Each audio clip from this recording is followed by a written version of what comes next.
2 quarterbacks, 2 tight ends, 2 defense and special teams to stream for Fantasy Football Week 6. Matthew Stafford is currently number 2 in passing attempts and number 4 in passing yards on the season. The low touchdown mark should change now that he's got his guy Cooper Kupp back in the mix.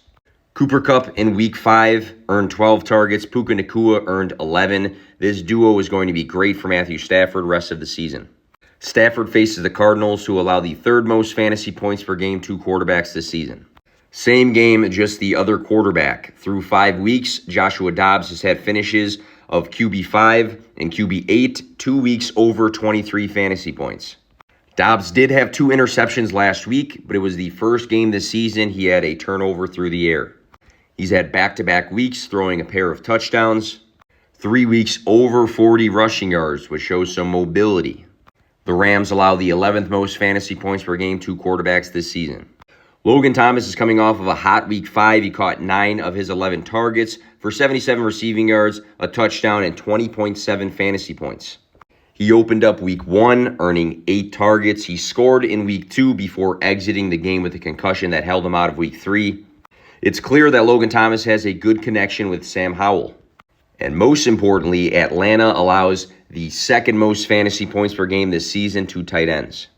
Tyler Conklin isn't really talked about enough. I mean, this guy has had consistent targets for the last 4 games now. 6, 5, 6, 5 targets. My math says he probably should see 6. Season high 67 receiving yards in Week 5. He's actually had 3 games over 50 receiving yards this season.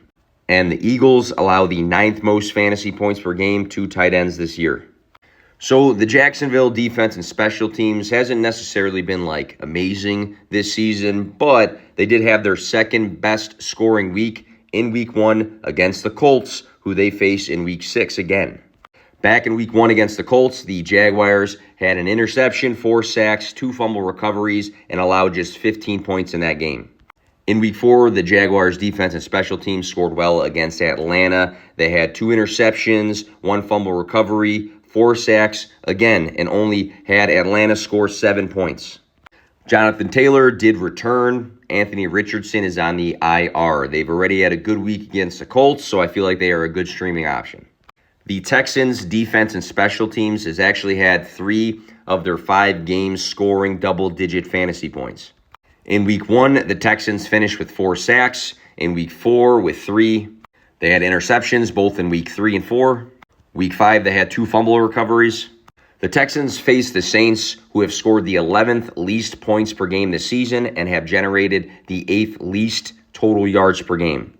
Alvin Kamara came back. He looks pretty good, but Derek Carr has thrown for under 190 passing yards in 3 straight games now. The Saints are coming off of a hot week against New England, but have had 3 weeks scoring under 20 points. Follow us here at Fantrax for consistent fantasy football content.